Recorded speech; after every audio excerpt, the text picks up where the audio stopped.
is their existence important? Meghan and Harry are still using Lily and Archie to carry out their dirty conspiracy. Hello and a very warm welcome to LVT News YouTube. Even today folks, I still cannot help but wonder if Archie and Lily really exist, and now I'm hearing there might be another one on the way now.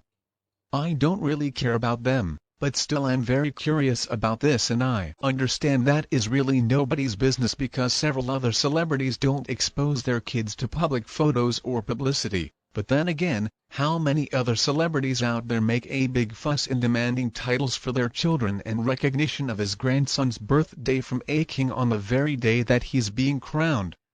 I mean, seriously. This reminds me of one of the episodes of the once popular series Dallas. It was focused on who attempted to kill J.R. Ewing. Essentially, they just created this mystery to improve TV ratings. And in this case, we've got to question, are the Sussex children real? Do they really exist at all? And if it's nobody's business, then why are they making the public aware of the fuss over birthdays and title? Now I understand that money is going to come into Meghan and Harry's pockets with their continuing connection to the royal family, but let's also not forget their desire to remain public celebrities. So they're going to make sure the focus stays on them even during this important occasion that's supposed to be for the king and his immediate family and the people of the UK, of course.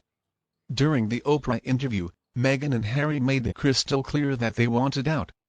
But they refused to disappear quietly. They keep on making these ridiculous demands. They just cannot help themselves. They love the attention and like the mystery that was produced on that series, Dallas. The public is now interested as to whether or not Meghan and Harry are going to show up at the coronation, and also people are curious about whether or not Archie is going to get a memorial mention of his birthday on this important day. They believe their ratings are going to go straight up. Thanks to this, Meghan and Harry have always been concerned with PR and publicity in spite of the original BS about private ordinary lives away from the paparazzi, as we are led to believe. There have been a few PR agencies that have come and gone, and many have said that Meghan Markle disagreed with their advice and she wanted to take over every single time. From what we have seen of them at public events, Meghan and Harry seem to focus on getting attention in very childlike, immature ways, and in most cases, the introduction of impending royal birth is seen affectionately by the public. It's a pretty useful way of getting support and getting people interested.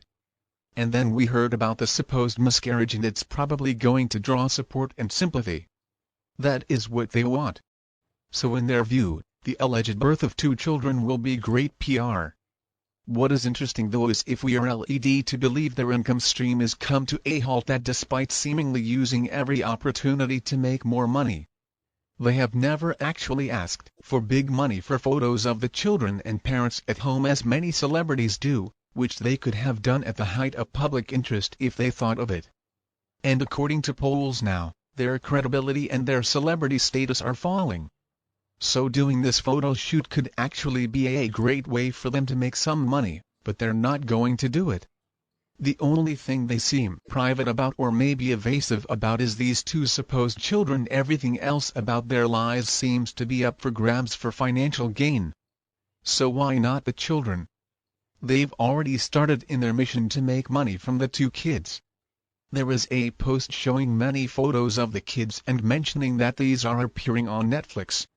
It seems like they're already using the kids as pawns for the greenback dollar. There is something though about the sudden onslaught or family photos of the Sussex children that seems very strange too. Seems to me like there's a big difference between photos of the Sussex children and the Wales children, and I don't have any problem agreeing that the Wales children exist, that I've never personally met them. Of course, the Sussex kids, however, I just don't know. There is something unnatural, something very suspicious about them, or rather their photos to be more exact. At least to me, and it's probably because of the constant lies on the part of the. And that is where I find their ridiculous hypocrisy. The occasion of the coronation of the king is not only about the family. It's really about the subject's family comes after, and it seems like the only people being discussed are make it inherent. You know what? Maybe if the media stopped pushing them in our faces, they would eventually fade into obscurity. But you know what? It seems like the Daily Express really loves to use them. That is the way the media earns their money, and Meghan and Harry know this all too well, especially making it as a symbiotic relationship at the end of the day. Both are feeding off each other. It doesn't really matter if the publicity is good or bad. In spite of what Meghan and Harry try to claim, the important thing is that money is being made. Furthermore, Archie's birthday is really not important to anyone except Archie, and is Archie not estranged from the royal family anyway? I mean, they've kept him under wraps for 4 years, and then they expect to be able to just wheel him out for the coronation. Well, I've got to hand it to Meghan. She has to be the most inappropriate person in this world. I mean, even if they finally own up to the surrogacy. The next question, of course, is going to be whose DNA did they use now? Sure, times have changed, and a mother who cannot carry a child will require a surrogate, although in a case like that the child is going to be the sum of both the mother's and the father's DNA. So is this possibly the case with Meghan and Harry? Is this another reason for all the mystery? I suspect they have had some problems with the surrogates and they didn't have the kids permanently as their own. Maybe they borrowed them or rented them or whatever term is appropriate, not that it mattered to them though. Because they don't really put parenting first, and I get that opinion because they don't take the kids with them when they're away for long periods of time. But then again, I guess what do I know? The sad fact for Harry is that if he ever wakes up from this fever dream, unlike Bobby Ewing, he will realize that this was his real life from a Brit's point of view. It's very important to know whether the kids are real, and if so, if they came from surrogates or if they came from Meghan's body. They are listed after all in the line of succession, and nobody in the royal family reportedly have ever met these kids. So whatever they decide to do about the coronation, I'm afraid that Meghan and Harry are going to win, because they'll get lots of attention for whatever they decide if they come. It's going to be a media circus trying to focus on the two of them. And if the invisible kids come, to who is going to be relentless, and if they don't come, then they're gonna whine about poor, pitiful US. We were snubbed by those racist royals. This is gonna be another thing they'll complain about for months. I don't envy the king in this situation at all. They know now what they want to do, but they're going to wait until the very last minute to make it public. That way they can ensure more media coverage for themselves. Now I don't like it at all, folks, but I find myself thinking more about whether or not Meghan and Harry are going to come to the coronation than I do about feeling excited about the coronation itself. And I wonder too if there are really any children. Are the children legitimate? Now I know I'm going to be watching the coronation, but anyway, I cannot believe how sly those two can be.